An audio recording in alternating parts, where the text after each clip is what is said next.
ದೆಹಲಿಯಲ್ಲಿ ನಡೆಯುತ್ತಿರುವ 13ನೇ ಬ್ರಿಕ್ಸ್ ನಗರೀಕರಣ ಸಮಾವೇಶ ನಿನ್ನೆ ಆರಂಭಗೊಂಡಿದೆ.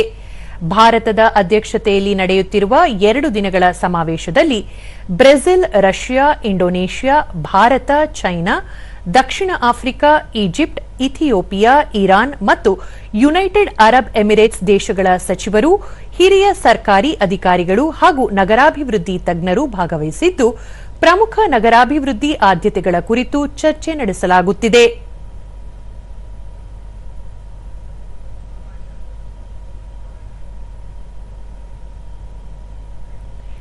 ಕಾರ್ಯಕ್ರಮವನ್ನು ಉದ್ಘಾಟಿಸಿದ ಕೇಂದ್ರ ವಸತಿ ಮತ್ತು ನಗರ ವ್ಯವಹಾರಗಳ ಸಚಿವ ಮನೋಹರ್ ಲಾಲ್, ಜಾಗತಿಕ ಅಭಿವೃದ್ಧಿಯ ಚರ್ಚೆಯಲ್ಲಿ ನಗರ ಕಾರ್ಯಸೂಚಿಯನ್ನು ಮತ್ತಷ್ಟು ಬಲವಾಗಿ ಮುಂಚೂಣಿಗೆ ತರಲು ಈ ಸಮಾವೇಶ ಒಂದು ಉತ್ತಮ ಅವಕಾಶವಾಗಿದೆ ಎಂದರು.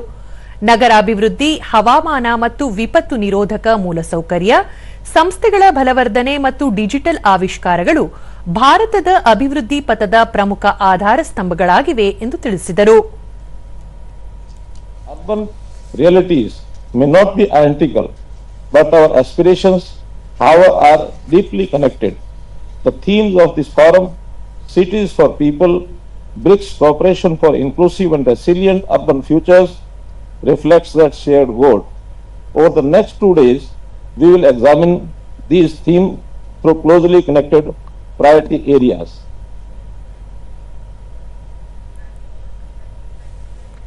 ಬ್ರಿಕ್ಸ್ ನಗರೀಕರಣ ಫೋರಂನ ನೇಪಥ್ಯದಲ್ಲಿ ಭಾರತ ಮತ್ತು ರಷ್ಯಾ ನಡುವೆ ದ್ವಿಪಕ್ಷೀಯ ಸಭೆಯೂ ನಡೆಯಿತು.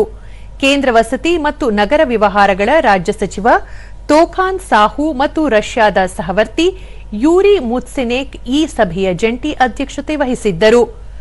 ಸಮರ್ಥನೀಯ ನಗರಾಭಿವೃದ್ಧಿ ಕ್ಷೇತ್ರದಲ್ಲಿ ದ್ವಿಪಕ್ಷೀಯ ಸಹಕಾರವನ್ನು ಹೆಚ್ಚಿಸುವ ಕುರಿತು ಉಭಯ ದೇಶಗಳು ಗಂಭೀರ ಮತ್ತು ದೂರದೃಷ್ಟಿಯ ಚರ್ಚೆಗಳನ್ನು ನಡೆಸಿದವು. ಸುಸ್ಥಿರ ನಗರಾಭಿವೃದ್ಧಿ ಕುರಿತು ಪ್ರಸ್ತಾವಿತ ತಿಳುವಳಿಕಾ ಒಪ್ಪಂದದ ಪ್ರಗತಿಯನ್ನು ಪರಿಶೀಲಿಸಿದ ಉಭಯ ದೇಶಗಳು ಇದನ್ನು ಶೀಘ್ರ ಅಂತಿಮಗೊಳಿಸಲು ಬದ್ಧತೆ ವ್ಯಕ್ತಪಡಿಸಿದವು.